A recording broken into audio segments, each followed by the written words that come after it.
Hey folks, Steve here with another NATO The Cold War Goes Hot video. This is going to be kicking off our playthrough of the strategic surprise scenario.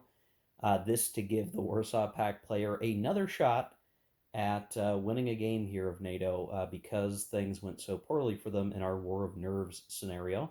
Not necessarily a inherently unbalanced scenario that was. It just is the way that the War of Nerves swung and some early trouble that the Warsaw Pact player found itself in. So we're going to take another shot at it, only without the War of Nerves, and we're just going to rack it up as the strategic surprise, where I'll assume there's a little bit more advantage to the Warsaw Pact player than how things started in our War of Nerves scenario. And I'm not quite done setting up, but I do want to. I just realized looking at the map as I was putting units back on the board, how dramatically bad things were getting for the Warsaw Pact player. Now, granted, I have NATO forces all set up per the instructions. I also have the Czechoslovakians set up and units that had died returned to the board correctly here. What I've not finished doing is putting the East Germans uh, or the rest of the Soviet uh, units on the board, which comprise of the Northeast German front and the Southeast German front units. Most of those that were killed in the previous scenario remain off map. And this is not a fair comparison because all the dead NATO units have been returned to the map and are in their place. But just look at the map for a second. You could almost go back to the first video of our War of Nerves uh, video to compare here that the gap is pretty seismic. Um, if you look at just here through here and then in through here, I mean it's pretty obvious to see where the Warsaw Pact player got punished. We had basically seen the near complete destruction of the sort of black bar south front, like just total annihilation over the course of that scenario.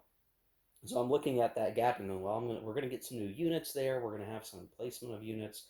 But it is interesting to see the comparison and just seeing how bad things had eventually gotten for the Warsaw Pact player throughout the turns. So just an interesting thing to show. I wanted to start the video off by showing that, just seeing just how bloody things got for the Warsaw Pact player, which is really not what they want, right? That's the opposite of what you want. The other thing I want to point out, and this is actually a really nice thing for the game that just I appreciate. Um, I had found while I was getting units set back up to where they're supposed to be, that units that come in as reinforcements have a slightly different color, and it probably is stated that way in the rule book, but I didn't have a good bead on it. Um, there is a colorization of the counters that help you identify if you're cleaning up like I am, where goes what, where, how. So you can see these are some West German reinforcement units. This unit has sort of a black NATO symbol. This one has a yellow NATO symbol. Well, the West Germans that begin on the map all have white NATO symbols, but all of the reinforcing West German units have either a black or a yellow NATO icon. Now, this goes for the Belgians and the Dutch as well. The units that start on the map have white NATO symbols. You can kind of vaguely see that. But here are some reinforcing units that come in. Both these mechanized brigades, sure enough, have yellow NATO symbols, which means if you're uh, sorting through your counters and you're trying to get set up to play the game for the first time, or even your second time, like is in my case, you can actually see that indeed a lot of these reinforcements, not all of them, mind you, I'm finding like the French units don't necessarily all work this way. Um, but for many of the units that are on the reinforcement card, many of them indeed do have these non-white NATO symbols that can help you kind of get arranged. It's a little weird that it's not completely 100% the case that way, um, but it is at least one mnemonic that can help speed things up. It works somewhat similarly for Or actually, no, it doesn't work that way for the Warsaw Pact player at all. It seems like. So I'm not sure. Maybe I'm just reading into things that aren't really there, but it did help me get set up. So anyway, um, fun little intro here, guys. Sorry, a little bit oddball down a bunny trail. That's okay. I'm gonna finish setting up, and then in the next part of the video here, after the cut, we will be talking about starting off the scenario in earnest. Okay, so here we are with the actual setup finalized. It is really basically the same setup that we start with for the War of Nerves scenario. So there's really nothing too different, and I can kind of see, um, where it's more advantageous, maybe, when units are not as forward on the map. Maybe you beat up on some of these NATO forces as the Warsaw Pact. So that's stuff we're going to keep in mind. Um, it's so funny as I was preparing for this. I was rereading some of the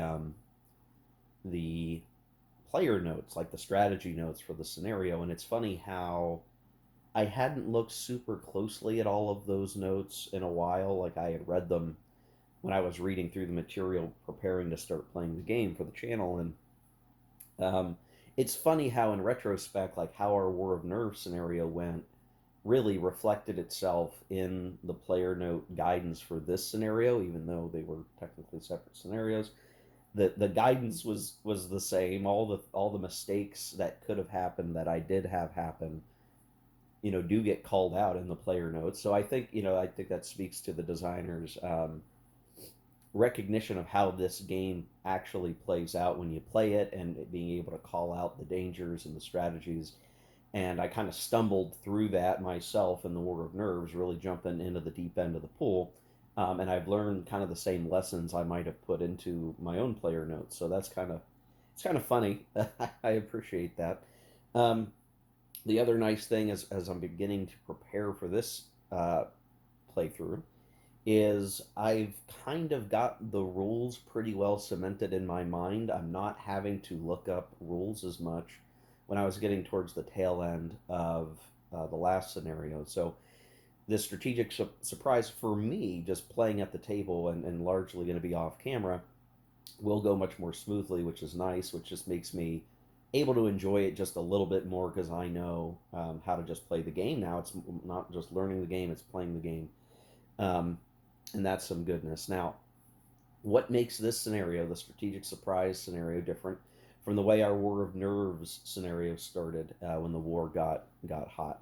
Well, first of all, uh, if you wanted to compare this to the actions that we took in the War of Nerves as part of our prep, this scenario assumes that the Soviets went ahead and did as much of their air prep as possible. That's something we also tried to do. There's also going to be surprise, um, and the mobilization schedule, went reasonably well to where we're using the base reinforcement schedule. The fact that we have surprise and the fact that the NATO forces are going to be using the move to GDP movement on their first on their go here when they get a pre-turn, and in this scenario we're going to have a turn zero.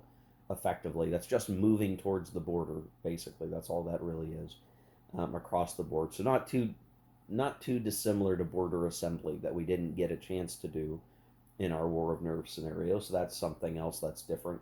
If you were to like equate the situation to a NATO alert level, the NATO alert level is lower. So this strategic surprise sort of function where we're at, how things start off, is about as ideal as maybe I could have made it in the War of Nerves and failed to do so. So this is sort of an opportunity to try out something different. Had we achieved something like this in our War of Nerves scenario, we'd probably be playing the extended build-up scenario instead. But I'm going to maybe leave that one behind for now and play that in the future at another opportunity. But this is going to be a nice. It's not quite a retry because these things are different, So it's just allowing me to see kind of the extent of the ability for the Soviets to do something here and maybe make some progress. But all the big strategic elements still apply. You know, there's limited forces on the board for the Soviets. They have a brittle but strong force. I need to apply that. I need to do very well to destroy units. The key bit of strategy here that I picked up on in the player notes that while I might have recognized as important in the War of Nerve scenario, it is now more clearly defined in my mind what I need to be trying to do, which is on turn one, you know, when we are at our most advantageous, you know, situation with surprise, which we didn't have last time, by the way. But if we have surprise this turn, we should attack a fair bit along the whole line. Just do as much damage on turn one as we can, derive the most value out of that surprise as we can, which is what I would have done had we gotten surprise in the last scenario.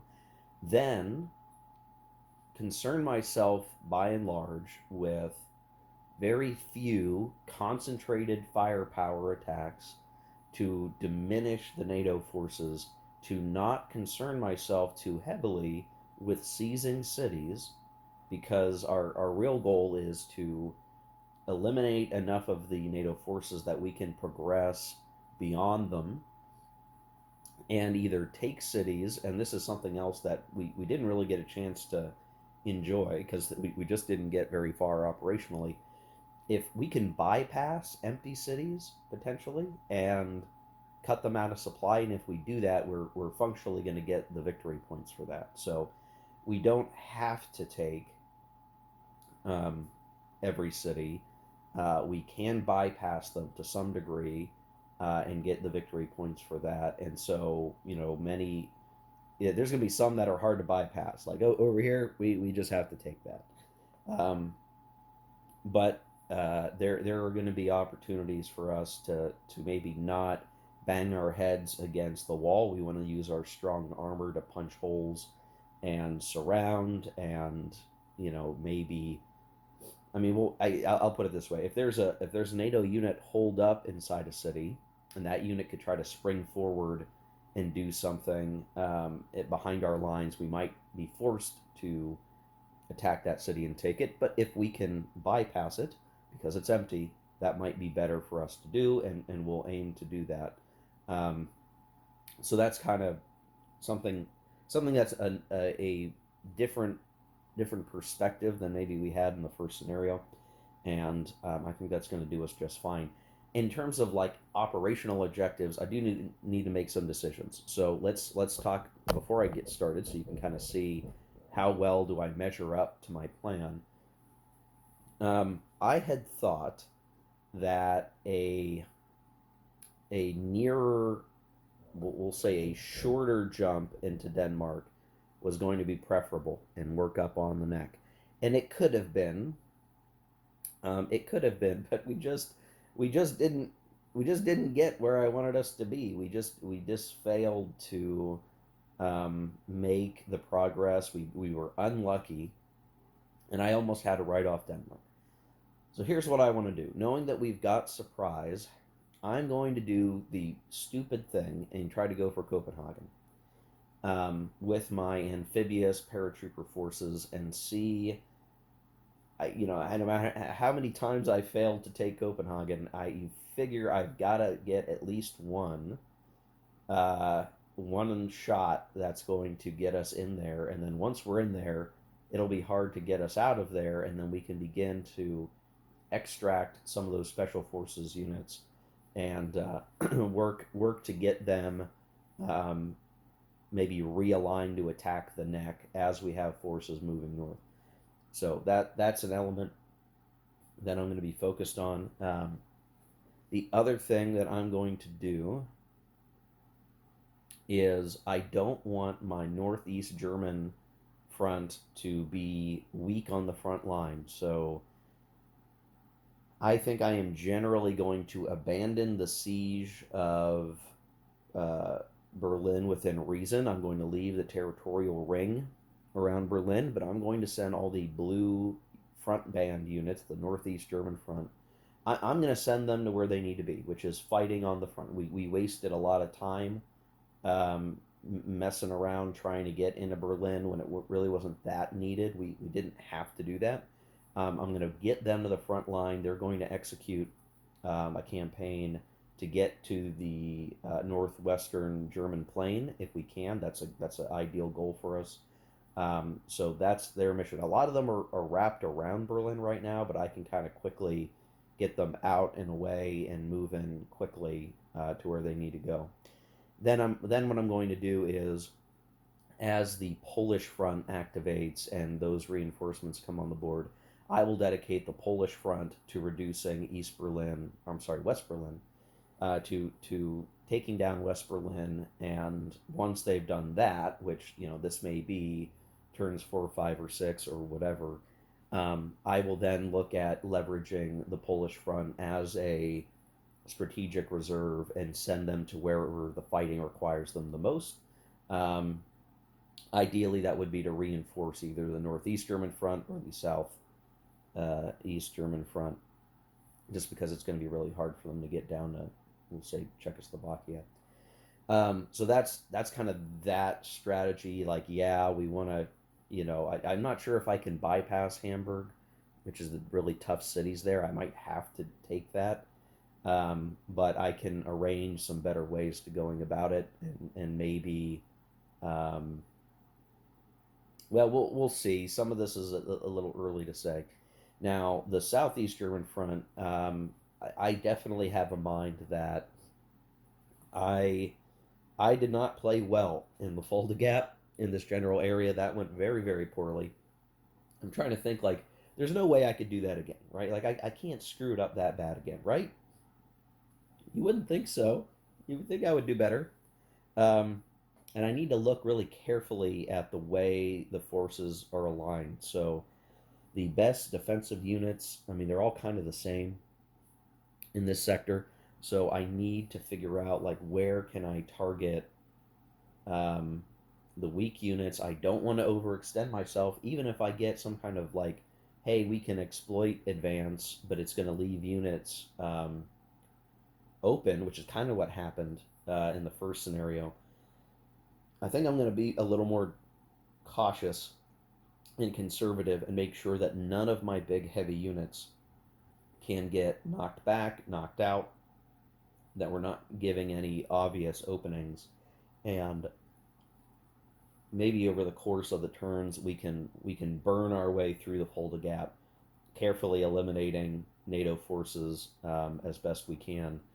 I don't know that I have a great plan there, but obviously if the Southeast German front can play it smart, focus on NATO unit destruction. Sorry, I'm a little nasally today. I think I've got congestion. I'm not sure if that's come through in my voice. I mean, if they can get to the Rhine, that'd be great. I don't know that we're going to worry too much about that. I think we are going to remain focused on eliminating NATO forces, removing their strength so that we have greater control of the board. That will be important. So a slow burn in the Fulda Gap. We're going to try to make some big hay in the northern German plain. Not sure we'll get there either, but we'll see. And then when it comes down to the Czechs and the rest of this area, and even this weird little mini gap right there, um, I'm not sure how I want to deal with this quite yet. I think what I would want to do is, if we can.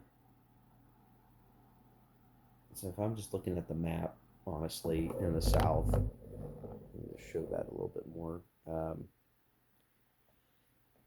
I think what I would rather do this time is not rush to try to get down to Regensburg and Munich and all of that, but to very carefully concentrate the Czechoslovakian front's powers into the flank of the U.S. 7th Corps and make sure that the two U.S. Corps can't like combine effort against the Southeast German front. So, like, I need the Czechoslovakian front to really be a supporting front and less one that I expect to grab a lot of victory points, at least early on. Later, if we've sufficiently dismantled and shredded NATO forces, they can send contingents down south and make some focused effort attacks against those southern cities. There's a fair number of victory points down there, right? I mean, if I were to look at them all, there's at least 8, 9, 10, at least 10 victory points. So like that's nothing to ignore. But we will have to set some phases to this, right? So phase one, I mean, this is for the whole map, I guess, as the Soviets. Phase one, we leverage surprise and we make dents in the NATO line to weaken them with very localized advances with the aim to destroy NATO units. That's turn one. Turns two through, let's say five, 2 through 5 and 6, um, should be focused on pushing NATO forces into weaker terrain if we can manage it, and focus on destruction. That is primary component. Destruction, destruction, destruction. Do as much as we can from that perspective, and that may even mean using our airstrikes to hit units that we're not going to attack, if it makes sense to, so we can opportunistically erode the strength of the NATO forces.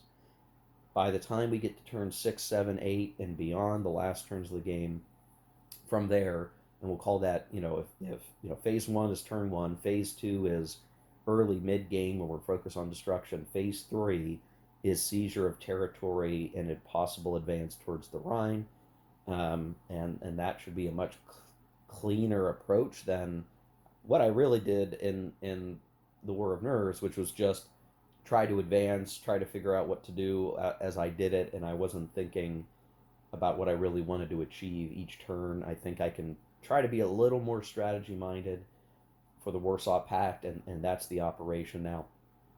From the NATO player perspective, I don't think, like mentally, I don't need to change much of what I've done since the War of Nerf scenario, because what I did then worked very well. Now we're disadvantaged because of the strategic situation. So I'm just going to have to, in some ways, play it by ear, right? Like look for opportunities, leverage our air power as we can get it going, and basically do everything I did last campaign. I think I did very well as NATO. I knew what I was doing much better. I used the strengths much more clearly. So setting up good opportunities for units to reinforce or react in the attacked hexes, which NATO forces tend to have advantages for. So I think I just need to do all the same things I did and to see if that can still be a revised Warsaw Pact approach. And that'll be the fun of the scenario, just to see, where do we get with that. So, boy, guys, this is a bit of its own introduction video, and a little bit verbose, but for me, this is a really good thought exercise just to see how do I want this to go, how are we going to execute, and we'll get this underway. Now, what I'm going to do is I'm going to do the turn zero movement. So this is going to be getting everybody closer to the border, getting things in shape so that we can operate. We should do a much better job of working this. I'm not terribly concerned on our capabilities to get folks closer to the border with this. Great stuff. The NATO forces will be disadvantaged, and it's the move to GDP process, which means for the nationalities, we're going to be rolling a die, and it's that many movement points. So we could get really lucky, I guess, and have every nationality that activates roll a 6 or something, and we get all the movement points that we would want. That would be great, or at least up to their maximum, which would be great. And that would put us in a position where we were last game. If we roll 1s or 2s, that could be a pretty big determining factor. So let me run through that. I'm going to do that off camera. Again, just simple die rolls for NATO forces, figuring out how much they can move. And for the Soviets, they're going to get as close to the border as they can to get ready for what will be turn one, where they're basically going to get to move again. Only they'll move across the Iron Curtain boundary, and we're off. Okay, here we are at the end of turn 0 with the movement complete now. I am still kind of eyeballing how I want to approach this, and I just feel like poor Southeast German front on the Warsaw Pact side just has so much ground to cover. Um, but we're going to figure out a way to make this work. I've got some thoughts. So I'm kind of positioned here where these guys are protecting the pass into East Germany. I'm going to end up having these guys pivot west and kind of go up through here to reinforce. But this is just providing some logical coverage so that the Americans couldn't get sneaky, or NATO couldn't get sneaky, and we'll kind of shift our weight of the Czechoslovakian front up and around, allow these guys to shift west. They're in a fine position for the moment. Um, and we had to make that move not knowing where the Americans were going to go on the NATO turn 0 move. So that was all fine. Generally, we've done everything that I've wanted to do here. That I've totally removed forces around Berlin, except for the territorials holding it up, and moved them into position. I am kind of I think we're in already it feels like I'm in a better state just to start this scenario, and we'll have to see. I've got a few units over here intending just to hold the flank and move into a nice defensive position and help provide support to the Northeast German front. The main punch of the Southeast German front's going to be here.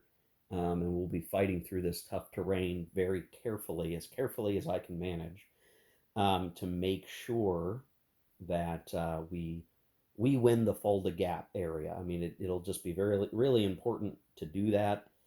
If we can properly clean up and destroy the NATO forces in the sector, that can give us a path to the Rhine, the closest path to the Rhine, for our own automatic victory if we can drive it. So I'm feeling okay with how I've got that set up now. For NATO, I rolled a 6 for movement for the West Germans, which has allowed them a lot more capability to get situated and to get stuff moving towards the front and setting up defensive lines that make sense. So that was a really good pickup. Now, unfortunately, that luck reversed itself when it came to the American die roll, and I rolled a 1. so so the Americans are really slow off the mark. I don't know how you want to look at this. Like the Germans saw it coming. They hear those Soviets are mobilizing and all that. Let's get moving. And the Americans are maybe too busy, falling asleep to some.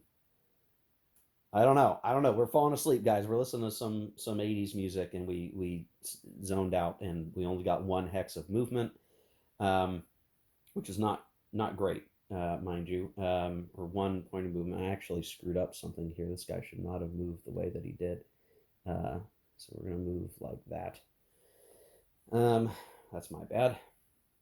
You're just shifting a little bit to a better position. You can move units away from their hex in terms of their proximity to the Iron Curtain line, if they stay one, like the distance to the Iron Curtain is the same or less. So I can do a little bit of shifting of units that feel a little overexposed if you kind of strategically look at where they're going to move to the front, and I've managed to do that reasonably well. So the Americans, not a great die roll. The British got a die roll of 4, which is pretty good, and so they've advanced into some positions to kind of help hold a particular line. They're kind of paired up with some West Germans, and then the Dutch and the Belgians got a 2 and a 3 respectively, so they've just done some minor adjustments moving forward.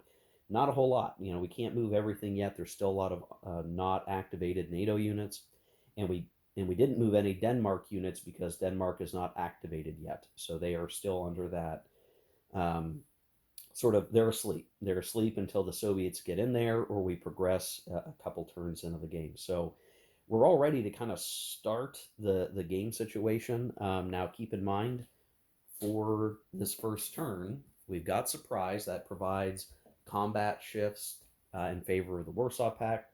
We get some additional die roll modifiers on things like strike tables, so those are all going to be beneficial here. And then just keep in mind for the game, when we did War of Nerves, we had two different tables being used. The Soviets used this one, NATO used this one. We're only going to be using this top set. So strategic surprise, we have the Warsaw Pact first strike on turn one. Then it gets a little bit worse for Warsaw Pact from turns 2 through 7, and then they start to kind of lose out to a better situation for NATO over time, but not immensely so. Like this is definitely the table we want to be using. And then when we look at the interception die rolls, we will be using the surprise column in every case, as opposed to before, where again the NATO forces got to use their nerves column. Well, now it's as bad as it can get from that perspective for them. So we'll need to keep that in mind throughout. And yeah, so that's it for the turn zero stuff, guys. We'll try to get through turn one here, and I'll show the aftermath of that. Ideally, we do a lot of damage to NATO, but I'm already feeling well, now that I'm looking at the map, it does look less ideal because there is a consistent line of defense that I've managed to kind of construct here as NATO moving forward with the East Germans getting a good movement result was really beneficial because I've got a lot of West German units.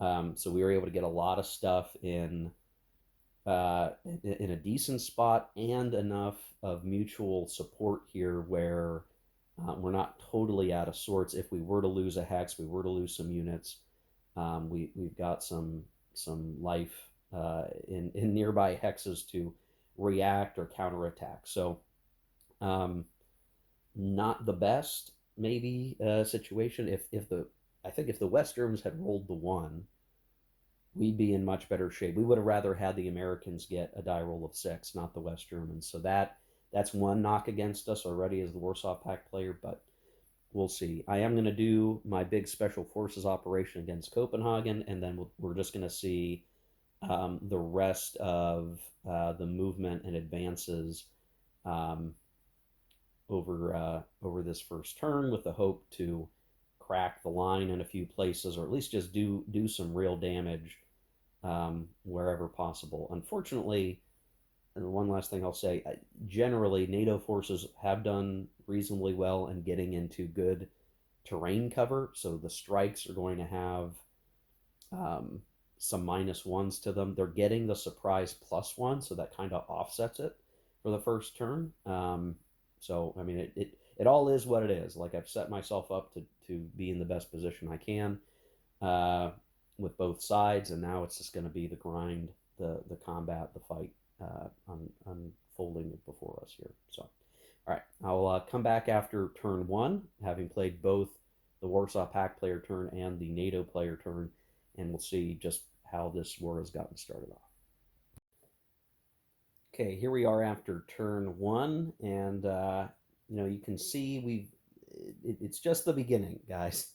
we're cautiously making our moves and advances and trying to avoid previous mistakes. We've actually done, I think, reasonably well to start off with. We've managed to snag 4 victory points. We successfully captured Copenhagen up there. And this is a result of only losing 1 unit to interception, so we got much luckier than we have been, and then we rolled quite high on the combat die roll and have managed to take Copenhagen. So there's sort of this need for the Danish units to try to get out of there, and the Soviets will pursue. Now, those auxiliary forces that I use, these are the beginning Marine units and some paratroopers, really can't leave that main island where Copenhagen is, because we can't draw supply across the Danish ferry that connects that island to that island. So at least for the moment, like those guys are going to kind of clean up, ensure that the that they can kind of clear any of the other territorial Danish units. So there's still going to be some fighting in the on the island. I'm not going to pronounce it correctly, but I'll say the island where Copenhagen is. Like there's still stuff to deal with there, um, and the Danish units are pulling back to try to get across the ferry because now it's going to come down to whether or not we're going to see two other cities fall um, in uh, Denmark. Now, I've not put a lot of force up the neck yet. This is a cautious advance. We just took out some German units. We actually got pretty lucky with airstrikes this turn, where we've managed to eliminate some steps just from that. That created breakthrough zones that Soviet units could use to advance. So we've got some open space here. What I'm going to probably try to do is grab um, Lubeck and Kiel so we can extend our supply headed up this way. We need to wait for the Baltic Front HQ to come on the board, and we're going to get it up as close as we can to where it needs to be, and then begin operating, from there. So there's sort of, we still, I guess, very similarly to the Baltap scenario, like we've got to wait a little bit for our logistics to be in the shape that we need. But I feel much better about Denmark in this playthrough already. We got Copenhagen. We need two more cities. I think I can do some oddball stuff to make that work. And it may come down to trying to use our uh, transport ability to actually extract some of the units that took Copenhagen, kind of clear the island, clear any territorials that show up there, and then pull them out and reapply for another um, landing somewhere else in Denmark to kind of help seal the deal while we work our way forward. So if we can conquer Denmark, then that gives us some advantages we can use to apply our Baltic Front HQ elsewhere and kind of help Northeast German front. So there's a lot of goodness from cleaning up Denmark. The one nice thing is because we're tracing supply now through Copenhagen itself, we actually project airspace up there, which we've not gotten to do at all up to this point playing this game. So that's nice for the Warsaw Pact. So just inching forward, we've managed to make up in this sector kind of a fight. We did seize control of a city there. Um, so that's another victory point for the Warsaw Pact, and we very nearly surrounded or completely locked up some NATO units, but they were able to kind of squeak out a little bit. Um, and honestly, there was an attack we thought about doing as NATO, but we're under a constraint that we weren't under last time. So this is another one of those big deals as to why getting surprise this scenario helps a lot. Any NATO forces that fight in defense or go on the attack in turn one will be out of combat supply, um, for the next little bit. So if they defended, even if you would normally trace and try to get combat supply, they would be determined to be out of combat supply. So any units on defense would be out of combat supply when it's the NATO turn to go on offense. And as is the case here, any NATO units we used on offense will now be out of combat supply on the next Warsaw Pact player turn, basically, until the next NATO refresh or what do you call it, recovery phase. So looking at all of that, you can definitely look at the board and say, okay, we if you couldn't tell just by looking for the markers, like where NATO units defended, in many cases they were eliminated. We've so far seen the elimination of uh, 4 West German units and 2 American units, while having only lost the 1 paratrooper due to interception up in the north. So the Soviets have had reasonable success. We've also not overextended ourselves. Now, these guys attacked because there was a remnant Warsaw Pact unit that had been disrupted, and that was an attack of opportunity.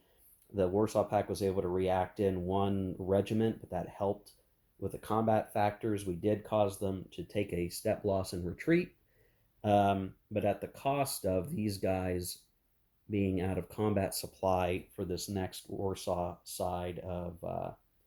Pact side of turn two. This guy actually was put out of combat supply on defense. He got attacked. He survived, but he took a step loss and had to retreat away, and he's out of combat supply for that purpose. So um, we're still moving guys to the front, trying to get into a better configuration. You can kind of see I'm still trying to maintain something of a line, and you see the kind of the clustering of the Warsaw Pact units around areas of importance where we can try to make some hay. Now, these guys being out of combat supply, it's not a surefire thing, but we may kind of realign our units a little bit to maybe focus on this guy and try to knock them down and back. Um, Again, we're not trying to make big, deep advances. We're just looking at the best way to get the little puzzle to get the combat factors set up for good combats. We're still waiting for the Czechoslovakians to become fully activated. So I've not pushed very deeply into NATO territory there, but that's gonna pick up a little bit here, and we've definitely got the NATO forces on the defensive. So far so good. It's going generally to plan. We also took Braunschweig here, which wasn't really a big issue. We did suffer some disruption, but nothing too bad. So my Northeast German front should be in pretty good shape to begin engaging. Now the British do have a couple, units per hex here, decently strong defense for the moment, but some of that is going to be more open terrain, so we're hoping to take advantage of that. The Dutch are trying to come up to provide some additional support coverage as sort of a backup reserve as these things are getting resolved. But yeah, just going better so far, much better. Denmark special operation Copenhagen was a success, so that's good.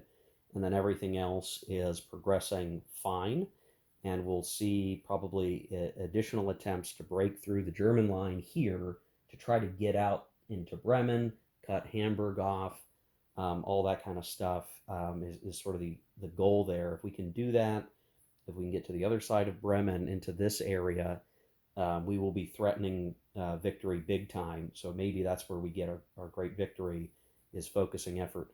The other thing I'm trying to do, and I did successfully, so this is like trying to learn the Warsaw Pact side, is I use some of my airstrikes you have to hit. That's one thing. You do have to hit with the airstrikes, but the surprise helped with this.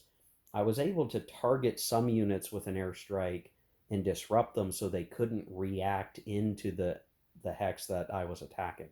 So hitting a unit so it couldn't go help its buddy.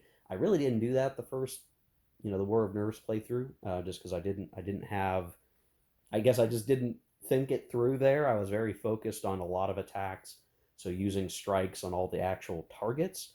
But where I could, and because I had much more focused attacks, it'd be an airstrike on the target, but also an airstrike behind the target to try to make sure we could get a nice unsupported attack, and that actually worked out a little bit for us. So we're going to keep trying that. We're going to keep doing that where we can as the Soviets, because we're going to have ideally a air point advantage for the majority of the game, at least to the point where we're going to be able to say we're winning, and that's key. So again, surprise makes a huge difference.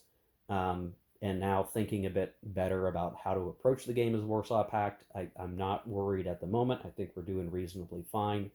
The other thing it does, I should point out for surprises, we made that one choice here. That's weakened us, right? Because if you're out of combat supply, you're going to be weaker on defense. I took a gamble to try to hurt the Soviet spearhead. That may come back to bite me. While I could attack elsewhere in some other places, I didn't want to create a huge supply problem for a backhand blow on turn 2 as NATO. So like you kind of, with surprise, which we didn't have in the War of Nerves, we have the situation on turn 1 where NATO doesn't want to counterattack because it doesn't want to use its munitions until the supply stuff gets figured out after the surprise turn. So that's another way that simple, like, does surprise apply or not, can have a huge decision-making effect, and is going to, still provide the Soviets with the initiative on where the combats are going to occur, where the fighting is going to occur, Now, the only con I could see to the game state right now is that I wasn't aggressive enough as the Warsaw Pact. So maybe I've rubber banded back the other way. I was overly aggressive and put myself in bad situations to a responsive NATO. Um, Here, I might be, under aggressive against the off balance NATO, and maybe I'm going to kind of hurt the other way. But we've definitely got more time to work with, and our forces so far have not taken losses. So far so good. We'll see what else happens. And yeah, so let me go play turn two, and we'll see what happens. Okay, here we are at the end of turn two, and yeah, it's interesting the way things develop. The one thing that's kind of limiting NATO's counterattack capability is the coordination restriction. So, I mean, there's certainly some places I'd like to do some more damage to the Soviets, but we're really not having a good time kind of working out how we want that to operate. Um, However, we did get some good attacks with some West Germans. We pushed back the Soviets here. We would have wanted to do something here, but the Germans couldn't coordinate with the Americans, so it just didn't seem like a safe attack. So we are just sort of sucking it up there.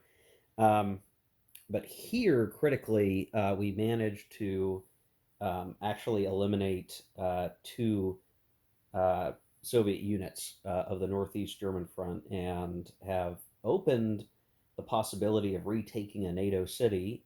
Depending on what the Soviets do, they're probably going to have to pull back or kind of change the way that they're configured right now, um, which is really good because if they can keep it up, the British executing some offensive operations, we could put the Soviets on the back foot somewhere, or at least enough that they have to let up pressure in other parts of the line. There's one thing now that is driving me to think about, which is, do I have the Polish front, abandon the siege of West Berlin? We keep the territorial units there to try to keep it bottled up, but we send that whole pretty strong front to this sector and kind of stop the advance. And what that does is it basically means I'm not going to try to take West Berlin for the rest of the game.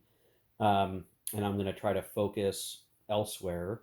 It would be cleaner and nicer to take care of West Berlin and then be able to have a cleaner path. But you can see there's this gap right here where the NATO forces have the potential to overrun the territorial units, and basically be operating in the backfield, which is exactly not what I want to have happen um, as the Warsaw Pact player. So I'm now looking, I think I may need to just abandon sieging West Berlin, get the Polish front moving west, and plug the gap and continue offensive operations.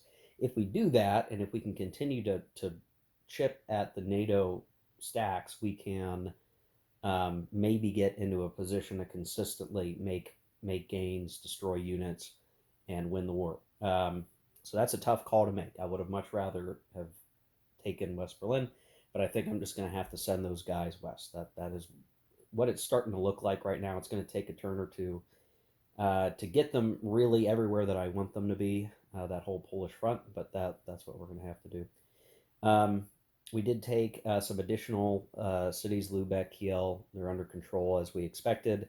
Um, but with the arrival of the Dutch, it's going to be kind of hard because the Dutch are their own kind of free floating reserve here that could try to move up through Hamburg and seal off the neck after the Soviets head up it. So there's kind of a tricky situation here. Now, I did use some additional paratrooper units and things to drop on the other end of the Danish ferry successfully. So now we are blocking the Danish HQ and some units up north from crossing over to the mainland of Denmark, which should mean, if nothing else, we can use our Copenhagen forces to burn up the Danish, try to get those guys eliminated, and basically be applying clear pressure from the east, depending on how we want to go. There's really not much in the way of offensive Danish power on that island. So it's going to be some mop-up operations, some fighting, get across the ferry. We're going to have supply issues at that point, but hopefully by then the rest of the Baltic front is making the headway we need to conquer Denmark, and then from there things should get a lot easier um, for the Soviet side.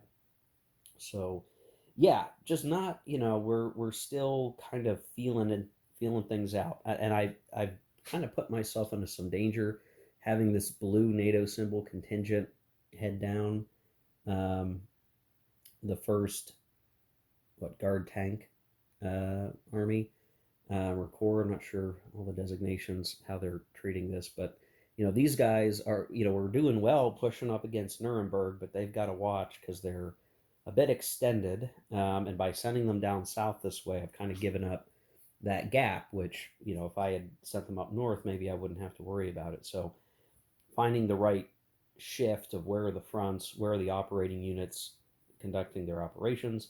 We're going to have to continue to move our HQs around and make sure they're getting the support we need. The Czechoslovakian front still hasn't quite um, gotten into the fighting in earnest. The West Germans have pulled back behind a river line to kind of have a better defense and play for time. Um, I'm not sure if that was the right move or not, but that's what we're going to try to do.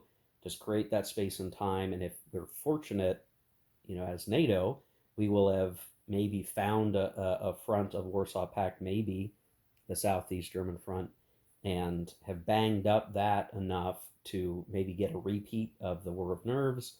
Who knows? But that's a holding force everywhere else. It's going to be touch and go. Could be anybody's game at this point, which is nice to say. I think on turn 2 of War of Nerves, things were already looking pretty bad for the Warsaw Pact. I think here there's a lot of unknowns yet. There's still a lot of potent units on both sides. The slugging match is underway, trying to find that space to make a difference, and we'll have to play it out and see, where we can get to. Definitely some tough units on the part of the Soviets. So that's what we're having to watch and execute against. Yeah. So yeah, turn 2. I mean, it's going. I think this is it's going much more, I think, interestingly, just for the fact that the Warsaw Pact is enjoying some success. It's not a total run over. We've got this dangerous situation we need to respond to. We're starting to make progress, but the first losses, consistent losses, I should say, for the Soviets is occurring, and it's largely all really coming from the Northeast Front. I mean, we've lost now 3 divisions. That's not nothing. We've eliminated a fair number of Warsaw Pact units, but the loss of those units will be felt as we try to make more progress. It's tough fighting. I really thought maybe we were going to get a breakthrough up here. That opportunity seems to be slipping away, at least for the moment. But if we can just push the NATO forces back a couple hexes, they're going to be in more open terrain, and that could give us, kind of the big opportunity that the Warsaw Pact really needs to make a big punch. Also need to be thinking about how to leverage our paratroopers. So far, there's not been a lot of great opportunities for the Warsaw Pact to use theirs. I think that's probably going to change here soon. I just need to get some units in some better positions, and we're going to, try to find a way to cut off some of these units with some Zocs, make retreats a little more difficult. Lots more to come, lots more to think about. The French are not really in it yet. The Belgians are only just starting to form up coherently. So there's a lot of challenge with trying to get that to all work, and yeah, it's this one's just is going to be tougher for both sides. I think the real slugging match as we're going through. I think I'm going to call this video a video. Call this video to an end, maybe I should say. So we've done a lot of introduction, talking about setup. We've played through turns 1 and 2. I will pick up for turns 3 and more in the next video. Maybe we'll do turns 3 through 6, get through 4 turns, get us to where maybe we got to in the last scenario, and just note that, hey, no one's automatically won. ideally, and the game is still uncertain. That would be a preferred situation, but we'll see. So yeah, so see you in the next one, folks. Hope you enjoyed the video. Sorry I'm not showing super detailed stuff, but this is just a lot of counterfeit angling and all that, and Zocs and movement points, and it's not all terribly maybe terribly exciting, but I'm having a good time playing the game, and that's a good thing. So see you in the next one, guys. Take care, keep gaming.